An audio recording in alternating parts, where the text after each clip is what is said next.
Merci à toi Jean-Paul. Bonjour à tout le monde. C'est encore un plaisir pour moi ce matin de me tenir devant vous afin de pouvoir partager la parole de Dieu avec vous. Je veux encore saluer la présence des débuts au milieu de nous. Merci pour ce service que vous rendez à notre Dieu et à son peuple, à son Église. En tout cas, nous sommes heureux de vous avoir ce matin et soyez rassurés de nos prières et de notre accompagnement. Je voudrais aussi saluer ce matin la présence du tout nouveau couple de notre communauté. Il s'agit du couple Guifo, Yvan et l'Ukraine. Alors, je pense que c'était le samedi dernier, et on a fait leur bénédiction, et ils sont là ce matin. Est-ce que vous pouvez encore vous tenir debout pour que l'Assemblée... Merci beaucoup. Voilà. Que le Seigneur vous bénisse et qu'il bénisse véritablement votre union.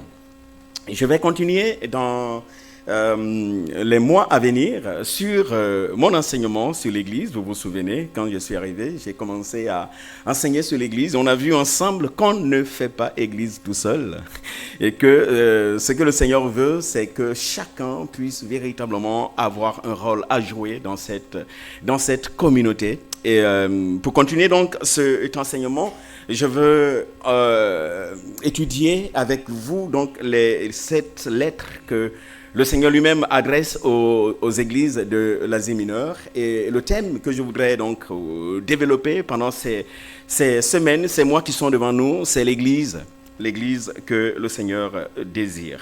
Quelle est donc cette Église que Dieu désire?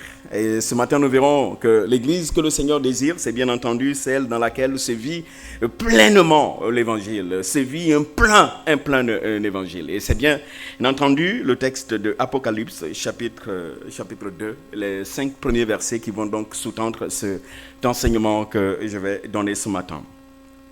Je commence par une question. Dieu se préoccupe-t-il de notre Église? La réponse, naturellement, c'est oui. Pour ceux qui en doutent encore, je vous invite à faire le voyage avec moi à la découverte donc de ces 7 églises que le Seigneur, de ces 7 lettres que le Seigneur a adressées aux églises de l'Asie mineure, actuelle Turquie.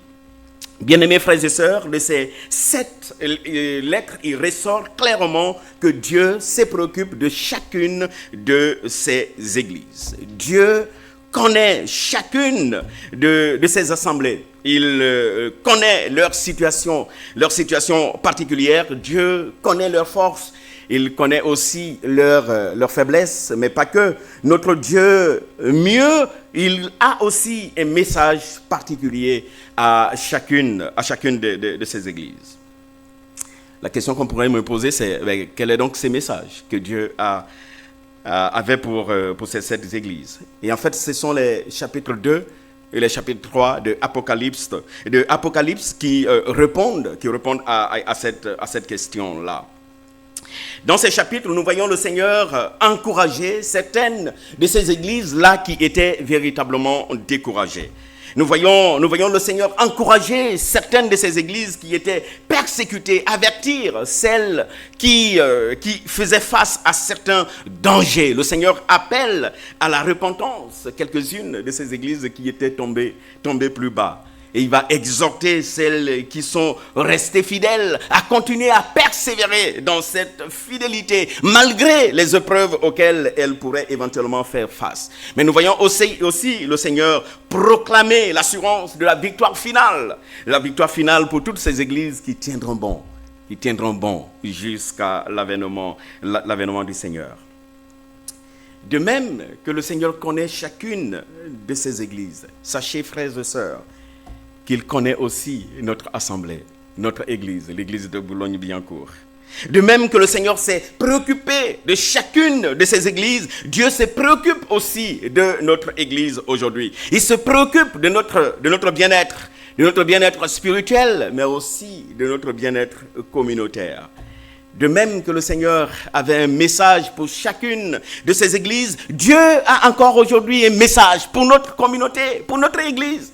Nous, église ou communauté de Boulogne-Billancourt. J'aimerais simplement que nous sachions, frères et sœurs, que notre église locale est un instrument, oui, un instrument de l'action de Dieu dans ce monde-là. Notre église locale est un instrument de l'action de Dieu dans cette ville de Boulogne. Notre église est un instrument de l'action de Dieu dans ce monde en perdition. Nous sommes donc, frères et sœurs, appelés à prendre notre église au sérieux. Nous sommes appelés à prendre cette communauté au sérieux comme Dieu l'a fait. Parce qu'il prend chacune de ces églises au sérieux. Ma prière est que nous puissions ce matin entendre au travers donc de ces messages que le Seigneur avait à l'endroit des églises de l'Asie mineure, que nous puissions encore aujourd'hui entendre la voix de Dieu, cette voix qui nous appelle, cette voix qui nous parle véritablement. Et j'aimerais vous inviter donc à commencer à entendre cette voix de Dieu à travers donc ce message qu'il avait à l'endroit de l'église d'Éphèse. Je vous invite à lire avec moi Apocalypse chapitre 2. Et nous lirons donc, comme je le disais tantôt, à partir du verset 1. Et là, c'est le Seigneur qui parle. Écrit à l'ange de l'église d'Éphèse, voici ce que dit celui qui tient les 7 étoiles dans sa main droite. C'est lui qui marche au milieu des 7 chandeliers d'or. Je connais tes œuvres, ton travail et ta persévérance. Je sais que tu ne peux pas supporter les méchants. Tu as mis à l'épreuve ceux qui se prétendent apôtres sans l'être, et tu les as trouvés menteurs. Oui, tu as de la persévérance. Tu as souffert à cause de mon nom, et tu ne t'es pas lassé. Mais ce que j'ai contre toi, c'est que tu as abandonné ton premier amour. Souviens-toi donc d'où tu es tombé. Repens-toi et pratique tes premières œuvres. Sinon, je viendrai à toi et j'enlèverai ton chandelier de sa place, à moins que tu ne changes d'attitude. Prions le Seigneur. Père, nous voulons encore ce matin nous disposer à écouter ta parole.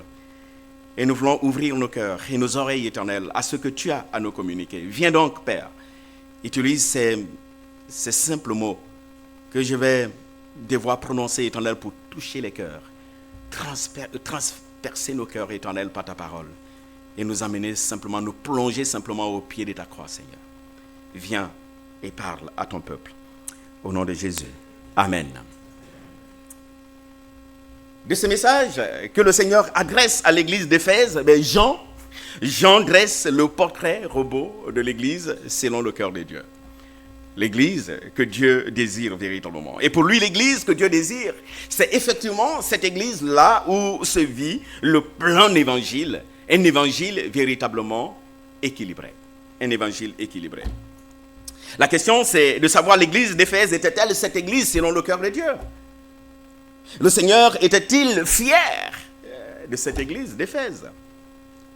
Qu'est-ce qui devrait caractériser une église à laquelle Dieu prend plaisir? En fait, ce texte que nous avons lu ce matin nous donne quelques traits d'une église selon le cœur de Dieu. Et le premier trait d'une église selon le cœur de Dieu, l'église que Dieu désire, c'est bien sûr celle qui vit, qui est fidèle à la saine doctrine. Et vous savez, c'était le point fort de l'église d'Éphèse. Et le Seigneur la félicite à cause de cela. Il dira, je connais tes œuvres.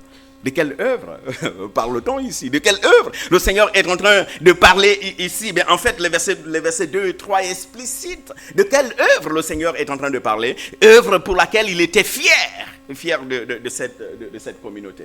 En fait, Christ va féliciter l'église d'Éphèse pour sa consécration et son service à Dieu. L'église ou les chrétiens d'Éphèse étaient très actifs.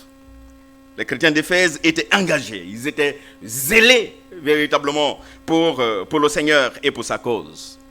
Les chrétiens d'Éphèse payaient même leur personne pour le Seigneur Jésus-Christ. Ils étaient prêts à aller même jusqu'à la mort à cause du Seigneur. Leur foi était donc une foi active. Leur foi était une foi vécue. Et Jésus souligne cela dans ce texte que nous avons lu cela. Jésus montre ici clairement qu'il était sensible à cela. Jésus le souligne qu'il était parfaitement conscient de cette consécration de cette église-là à l'œuvre de Dieu. Et Christ le montre clairement que cela avait véritablement du prix à ses yeux. L'église d'Éphèse était une église consacrée à l'œuvre de Dieu. Mais pas que. L'église d'Éphèse était aussi une église qui était persévérante, une église qui était endurante face à l'épreuve. C'était une église que rien ni personne ne pouvait véritablement dévier de sa foi, de sa voie. Aucune épreuve, aucune souffrance, aucune persécution ne pouvait la dévier véritablement de sa foi. Et l'engagement des fidèles de cette église pour le Seigneur était un engagement véritable. Leur engagement, leurs efforts, leur travail s'inscrivaient dans la durée. Ce n'était pas un feu de paille, mais c'était un engagement qui s'inscrivait véritablement dans la durée. Si on devait le dire dans un mauvais sens, on dirait que les chrétiens d'Éphèse étaient des obstinés. Obstinés pour le Seigneur. Obstinés pour l'œuvre de Dieu. Rien ni personne ne pouvait véritablement les arracher de là. Mais le Seigneur la félicite aussi à cause de sa fidélité doctrinale, mais aussi à cause de son éthique chrétienne, sa fidélité à l'éthique chrétienne. L'église d'Éphèse était intransigeante vis-à-vis de la saine doctrine. Christ était fier d'elle parce qu'au milieu d'une idolâtrie manifeste, vous vous souviendrez que dans la ville d'Éphèse se trouvait un grand temple, le temple dédié à qui? À la déesse Artémis, qu'on appelait aussi Diane. Mais au milieu de cette ville où presque tout le monde était voué à l'adoration de cette divinité, mais cette église est restée fidèle à la doctrine de Dieu, fidèle à la parole de Dieu. Au milieu de cette idolâtrie, mais cette église savait discerner les faux enseignants et elle savait aussi discerner les faux enseignements. Les faux enseignants et les faux enseignements. Vous savez, elle a rejeté la doctrine des Nicolaïtes, ce qui prêchait le syncrétisme véritablement, le compromis avec les pratiques païennes, les pratiques immorales. Pour les Nicolaïtes, c'est pas un problème. On peut avoir un pied dans le christianisme et un pied dans l'idolâtrie. Ce n'est pas un problème. Le compromis est possible. Et cette église était capable de dire non, arrêtez. Telle n'est pas véritablement la voie de Dieu. Cette église était aussi intransigeante vis-à-vis de l'éthique chrétienne. Elle ne supportait pas les méchants. Elle ne supportait pas le mal.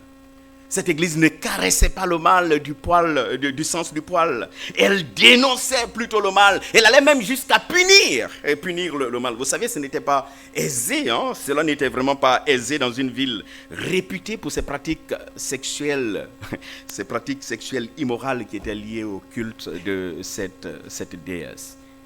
Mais elle restait ferme et attachée à ce qu'il convient d'appeler l'éthique chrétienne. S'il y a un mot pour décrire et caractériser cette église-là, c'est en fait le mot fidélité. C'était une église fidèle. Elle était fidèle par ses œuvres. L'église d'Éphèse était fidèle par son engagement à Dieu. Elle était fidèle par son obéissance à la parole de Dieu. Elle était fidèle à la doctrine, la saine doctrine. Cette église était fidèle dans l'épreuve. Qui ne s'empresserait pas à signer pour être membre d'une telle église? En tout cas, pas moi. Je pense que beaucoup d'entre nous s'empresseraient à être membre de cette église. Quel pasteur ne postulerait pas en courant pour être le pasteur d'une telle église que le Seigneur apprécie à cause de sa fidélité, de sa fidélité. Bien-aimés frères et sœurs, mettons-nous un peu à la place de cette communauté. Quel encouragement d'entendre ces paroles du Seigneur qui dit « Je connais tes œuvres, je connais ton travail, je connais ta persévérance. » Quel encouragement, surtout quand de telles paroles viennent du Seigneur lui-même.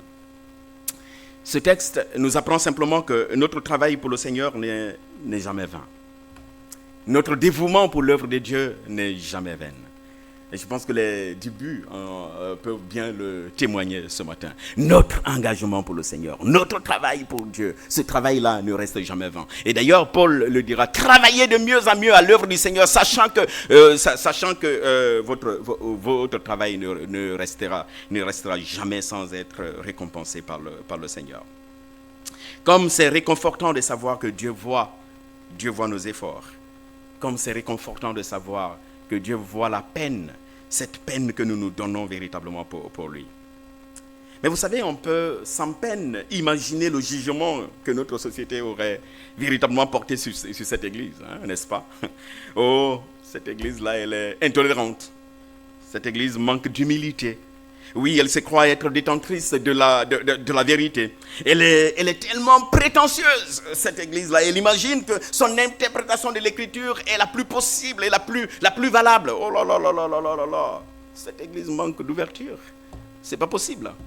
Quel type d'église?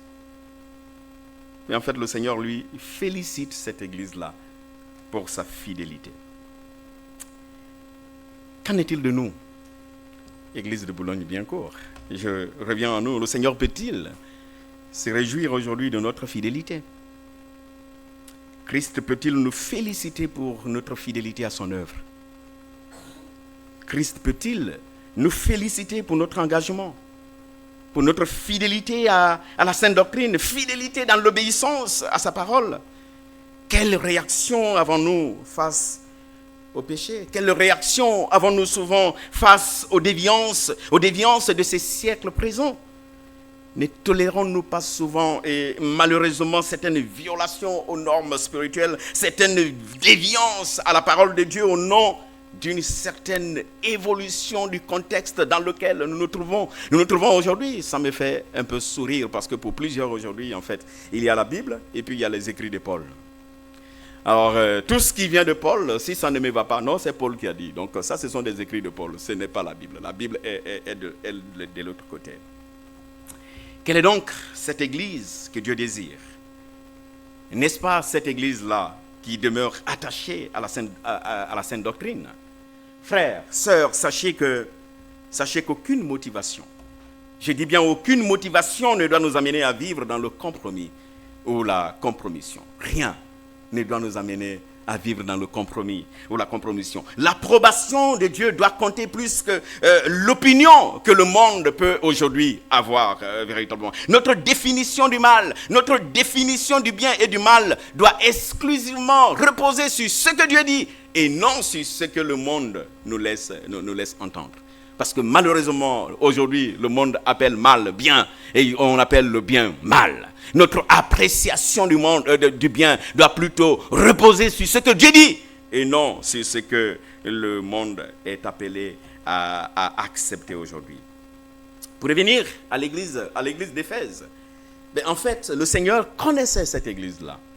Le Seigneur connaissait les œuvres de cette église-là. Dieu connaissait son courage, sa persévérance, son discernement. Et les encouragements que le Seigneur adresse ici sont des encouragements véritablement sincères.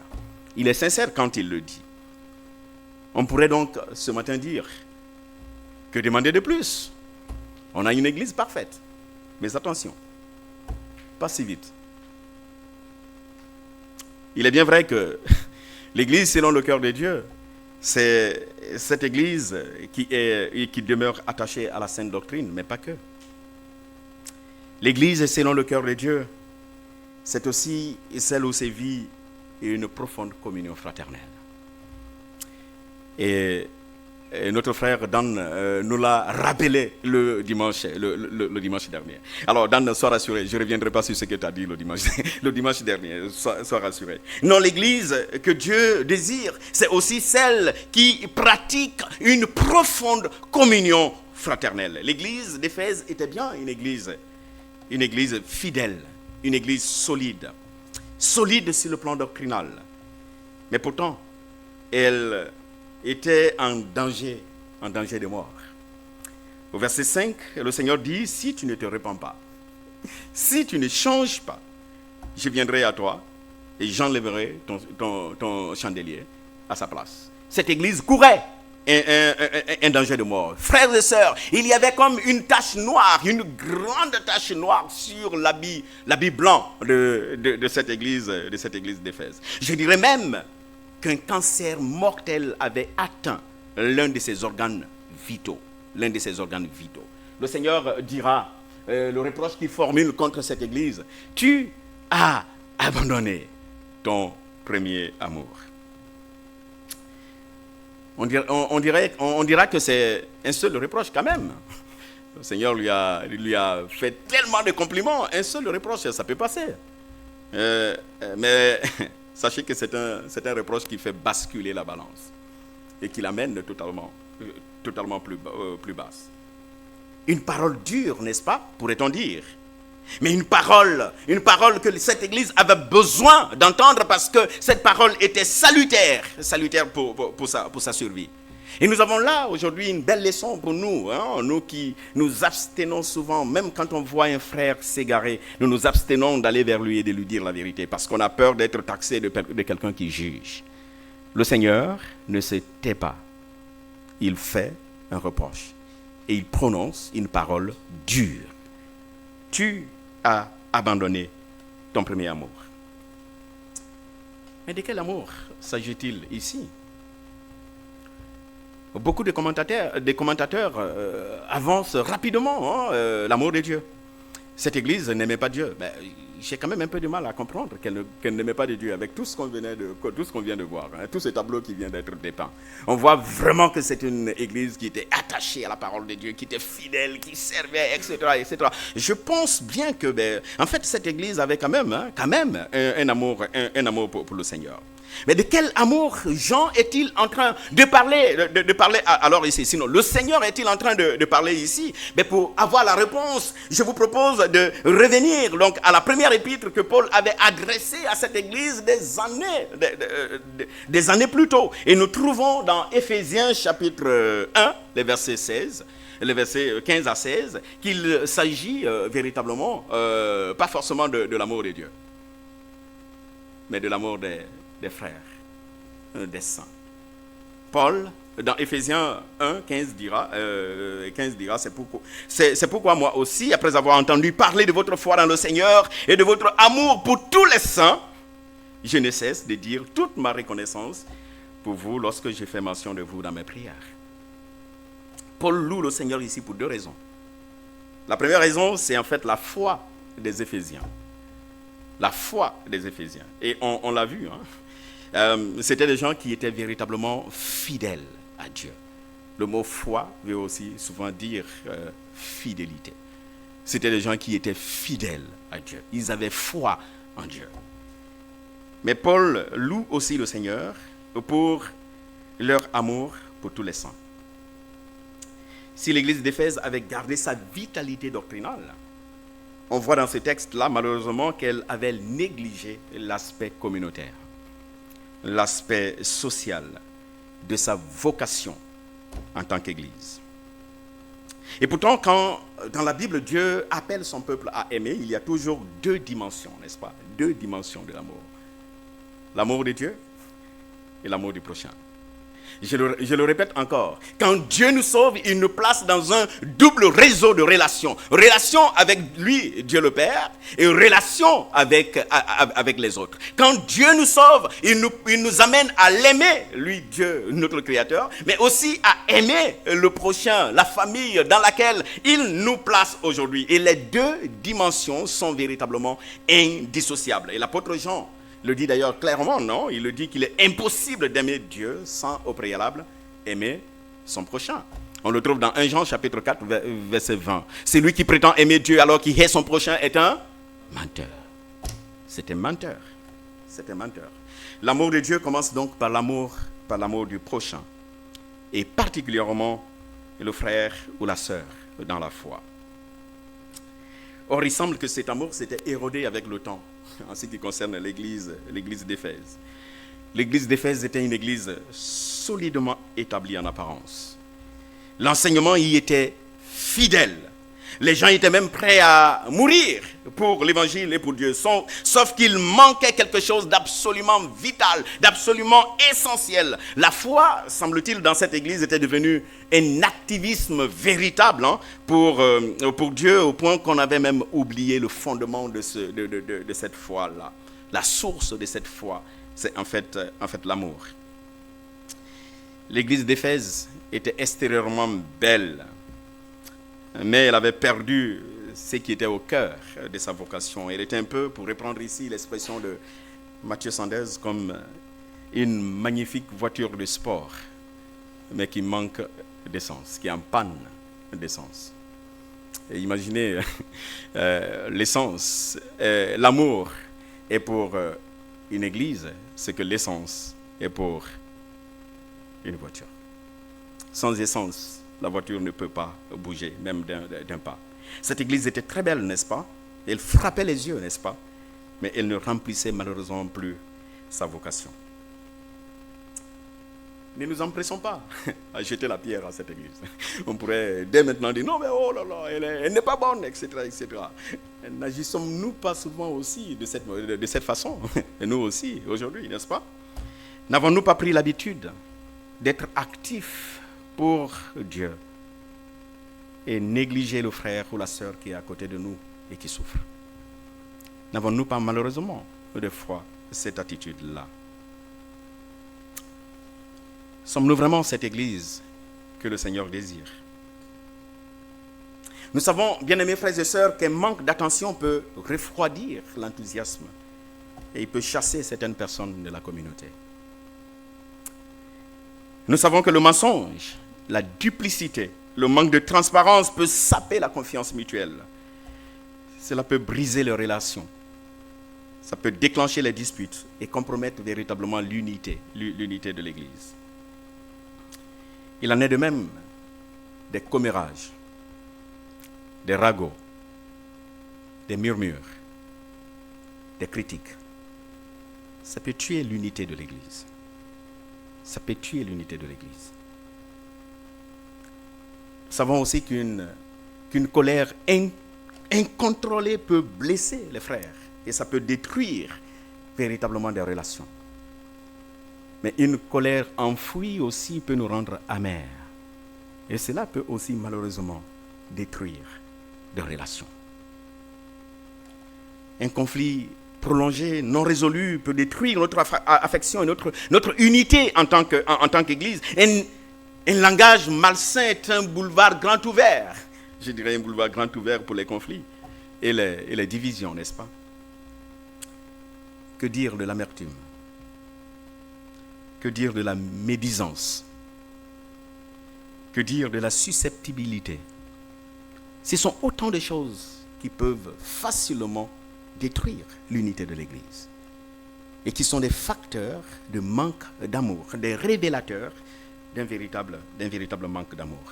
Frères, ce texte de ce matin nous rappelle que l'Église que Dieu désire, c'est cette Église où se vit véritablement l'amour. Paul dira d'ailleurs que sans amour, un chrétien n'est absolument rien. Sans amour, la foi ne sert à rien du tout. Et on le trouve dans 1 Corinthiens chapitre 13, n'est-ce pas? Même si j'ai le don de prophétie, la capacité de déplacer des montagnes par ma prière, sans amour, je ne suis absolument rien. Le reproche de Christ à cette église est sévère. Le reproche est sévère, pourquoi? Parce que le risque était grand et aucune église n'est à l'abri véritablement d'un tel risque, frère. Nous avons, certainement, l'église de Boulogne-Billancourt, plusieurs cordes à notre arc aujourd'hui, n'est-ce pas? Plusieurs cordes. Mais le Seigneur pourrait nous féliciter pour notre accueil affectueux. Le Seigneur pourrait nous féliciter pour nos chaleureux repas fraternels. Le Seigneur pourrait nous féliciter pour notre simplicité. Le Seigneur pourrait nous féliciter pour notre authenticité. Vous reconnaîtrez des mots ici de notre frère Pascal, n'est-ce pas? Oui, nous avons sûrement plusieurs cordes à notre arc, l'arc de l'amour fraternel. Mais ce texte nous interpelle aussi qu'il pourrait sans doute avoir ou manquer plusieurs cordes à cet arc-là, l'arc de notre amour. Paul dira que c'est lui qui croit être debout, fasse attention à ne pas tomber.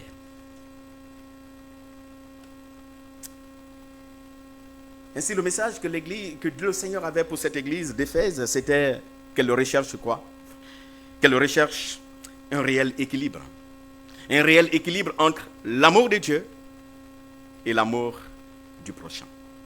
L'église que le Seigneur aime, l'église que Dieu désire, c'est cette église qui vit un véritable équilibre entre l'amour de Dieu et l'amour du prochain, entre l'engagement pour le Seigneur et l'engagement pour la communauté. C'est celle-là que l'église, que le Seigneur désire véritablement. Et l'appel pour nous aujourd'hui, c'est de faire attention à ne pas perdre ce qui fait l'ADN d'une église selon le cœur de Dieu. L'amour du prochain, c'est la preuve, bien-aimés frères et sœurs, de notre amour véritablement pour Dieu. Et c'est ce que Jean dit dans 1 Jean chapitre 4, verset 20. L'amour du prochain est la preuve de notre amour pour Dieu. Vous allez sûrement me dire, et c'est par là que je termine, Pasteur Condano, et pour nous alors qui sommes tombés, qu'est-ce qu'il faut faire? Est-ce que c'est fini pour nous? Est-ce que nous n'avons plus d'espoir? Est-ce que c'est terminé? Et non, laissez-moi vous dire que lorsqu'on se retrouve en déséquilibre dans notre vie chrétienne, ce texte nous apprend qu'on peut se rééquilibrer. Lorsqu'on est tombé, ce texte nous apprend qu'on peut véritablement se relever. Il y a un moyen de guérir. Il y a un moyen de pouvoir se relever et continuer à marcher. Il existe un remède. Un remède qui est d'ailleurs prescrit par le Seigneur lui-même. Et ce remède a pour nom la métanoïa. La métanoïa, c'est en fait la repentance. Il y a un moyen de se relever, de se repentir véritablement. Bien-aimés frères et sœurs, vous allez peut-être me dire, c'est quoi se repentir? Se repentir, c'est changer d'attitude. Se repentir, c'est changer d'avis. Vous est-il déjà arrivé de changer d'avis? Moi, si. Pas plus que ce matin, j'ai changé d'avis par rapport à une chemise que je voulais porter. En fait, c'est pas la première chemise que j'ai sortie qui est sur moi. Je me suis repenti. Voilà. Donc j'ai dit non, ça c'est pas bien. J'ai mis de côté. J'ai pris un autre habit. Bien aimé, il m'arrive aussi de devoir me repentir par rapport à un rendez-vous que je devais honorer. Il m'arrive de me repentir par rapport à un projet, de changer d'avis par rapport à un projet que je voulais réaliser. Il m'arrive même de changer d'avis vis-à-vis de quelqu'un, de passer d'une posture d'ouverture à une posture de méfiance véritablement, de fermeture, surtout quand cette personne ne m'inspire véritablement plus confiance. Je me repens constamment. En référence au salut, se repentir, c'est changer d'attitude. Se repentir, c'est changer d'avis par rapport à Dieu. C'est le reconnaître comme notre Dieu créateur. Se repentir, c'est accepter la volonté souveraine de Dieu pour notre vie. C'est faire de Dieu le maître qui trône désormais sur notre vie et non plus nous-mêmes qui trônons sur notre vie. Se repentir, c'est aussi reconnaître et accepter le plan de salut que Dieu a prévu pour nous. Et ce plan de salut n'est rien d'autre que la personne de son Fils Jésus-Christ. La métanoïa désigne donc la conversion. C'est le fait de se détourner du mal ou du malin pour se tourner vers Dieu. La métanoïa fait donc référence à cet événement fondateur du salut. Mais on voit aussi que la métanoïa peut faire référence à la repentance continue dans notre vie chrétienne. Et c'est bien de cela dont il est question dans ce texte de Apocalypse, chapitre 2, verset 5. En fait, ce n'est pas aux païens que Jésus est en train de parler. Il ne les demande pas à quitter les idoles pour revenir à lui. C'était des gens qui étaient déjà dans l'église. C'était des gens qui croyaient en Dieu. C'était des gens qui étaient engagés avec le Seigneur. C'était des gens qui avaient fait l'expérience avec lui, qui avaient marché des années durant avec le Seigneur. Et c'est à eux que le Seigneur appelle ici, les invite à une nouvelle repentance. Cette repentance qui concerne leur changement de vie constant en tant que disciple. Et dans ce texte-là, la repentance est véritablement décrite comme un processus qui se vit en 3 étapes. en 3 étapes. La première étape, il faut une prise de conscience. Une prise de conscience de sa pathologie. Le texte commence par dire « souviens-toi ». Souviens-toi. Comme on aime souvent dire « souviens-toi d'où tu es tombé ». Le préalable à toute repentance, c'est la prise de conscience. C'est le fait d'être conscient de son péché. C'est le fait d'être conscient de sa faute. C'est le fait d'être conscient de la cause de sa chute. Souviens-toi. Souviens-toi. Se repentir, c'est reconnaître sa responsabilité face à une situation désastreuse. Et malheureusement, c'est ce que Adam n'a pas pu faire, n'est-ce pas? Lorsque Adam a péché et que le Seigneur vient l'interpeller, Dieu vient l'interpeller sur ça, qu'est-ce que Adam a fait? Il va nier sa responsabilité. Et il va déverser cette responsabilité sur sa femme en disant non mais en fait c'est pas moi, c'est la femme. Et la femme à son tour de dire non mais moi aussi c'est pas moi, en fait c'est le serpent. C'est le serpent. Bien-aimé, la justification de son péché est une attitude étrangère à l'esprit de métanoïa. C'est une attitude étrangère à l'esprit de la métanoïa. La justification de son péché banalise simplement les conséquences de nos fautes. Justifier son péché, c'est se poser en victime, véritablement. C'est tenter d'échapper à la nécessité de se laisser transformer par Dieu. Or, le diagnostic de sa pathologie est un pas décisif vers la guérison. La question pour nous ce matin, c'est de quoi te souviens-tu comme pathologie que tu voudrais déposer aux pieds du Seigneur Jésus-Christ? Y a-t-il un péché? Un péché qui t'empêche de cocher toutes les cases et que le Seigneur t'applaudisse avec tous les deux mains. Merci, bon et fidèle serviteur. Y a-t-il un péché dont tu es conscient ce matin que tu aimerais déposer aux pieds du Seigneur Jésus-Christ? Mais en fait, c'est la première démarche. C'est souvenir de son péché. C'est souvenir d'où on est tombé. La seconde démarche dans la métanoïa, c'est opérer un détour. Repens-toi. Repens-toi. Se repentir, suivant Apocalypse, donc Apocalypse 2.5, c'est abandonner. Abandonner quelque chose pour adopter une autre. Se repentir, c'est se dévertir pour se revêtir. De quoi est-ce que les chrétiens d'Éphèse devaient-ils se dévertir?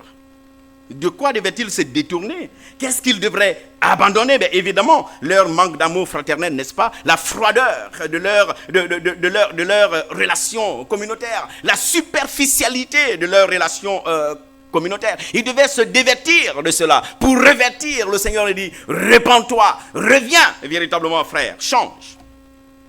À quoi est-ce qu'ils devraient revenir? Et ils devraient revenir à leurs frères et à leurs sœurs qu'ils avaient abandonnés. À leurs frères et à leurs sœurs qu'ils avaient oubliés, qu'ils avaient négligés. Les Éphésiens devaient donc rétrécir les distances qui s'étaient véritablement creusées entre eux. Et comme eux, nous sommes aussi aujourd'hui appelés à rétrécir les distances qui se creusent entre nous. Les distances qui se creusent peut-être du point de vue à cause des considérations sociales, à cause de certains statuts.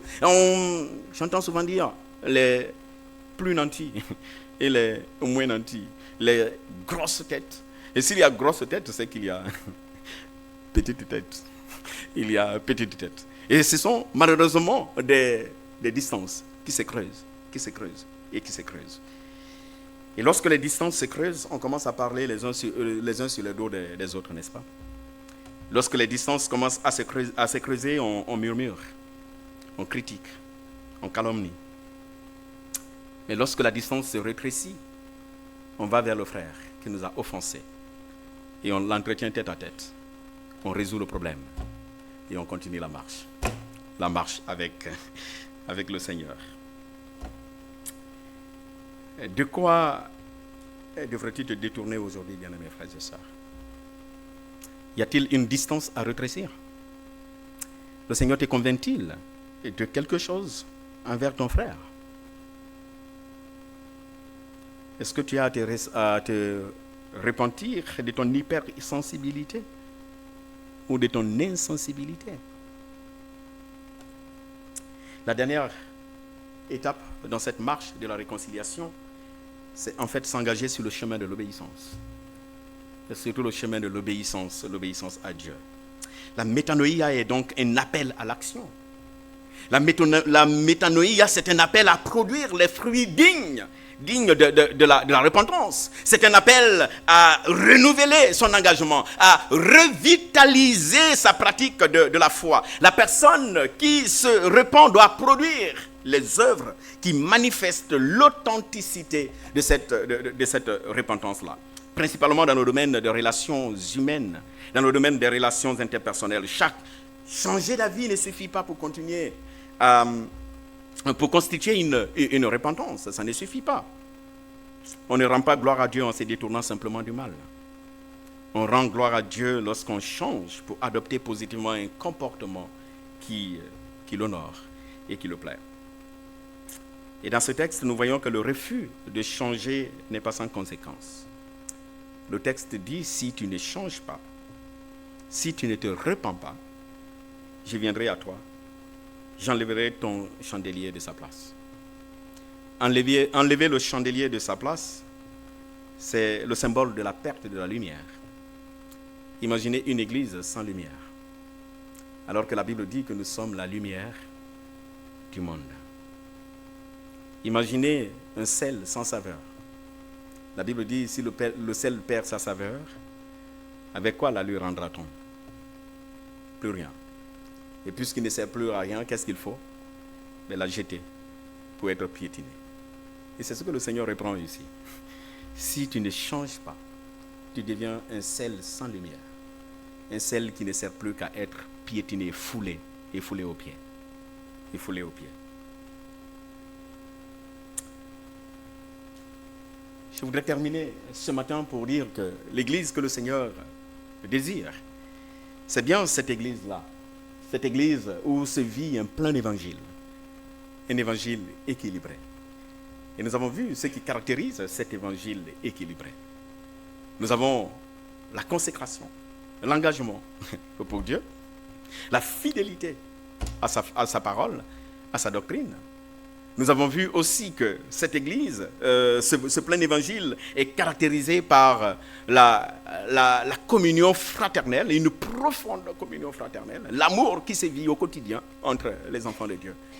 Mais cette église que Dieu désire, et ce plein évangile, c'est aussi celui de la métanoïa, de la repentance, cette repentance continuelle dans notre vie chrétienne. Ma prière est que le Seigneur nous aide véritablement à être cette église qu'il désire. Par notre fidélité, attachement fidèle à la sainte doctrine, une pratique profonde de notre communion fraternelle, mais aussi par une pratique de ce qu'on appelle la métanoïa. Laissez-moi prier pour vous. Notre Père, notre Dieu, nous voulons te dire merci pour ta parole qui nous parle. Oui, tu te préoccupes de notre église. Parce que c'est une église que tu aimes. Et tu l'aimes tellement, Père, qu'il a valu que tu envoies étendre ton Fils Jésus-Christ mourir sur la croix pour cette église-là. Nous voulons te bénir, Seigneur, mon Dieu, mon roi, pour cet amour manifesté. Et merci parce que ce matin, que tu nous rappelles aussi, Père, que ce que tu attends de nous, c'est que nous puissions être cette église. Cette église qui ne joue pas avec le mal. Cette église qui ne caresse pas le péché. Cette église qui est attachée à ta parole. Et aussi cette église équilibrée sur le plan de l'amour fraternel. Et qui vit constamment dans le renouvellement éternel. Dans le renouvellement avec toi. Tu nous connais, Seigneur mon Dieu. Tu connais nos forces. Mais tu connais aussi nos faiblesses. Et nous les apportons ce matin devant toi. Merci parce que Christ est mort pour que nous puissions être pardonnés. Pour que nous puissions être réhabilités, pour que nous puissions vivre l'éternité avec lui. Merci pour le pardon que nous avons en Jésus-Christ. Amen.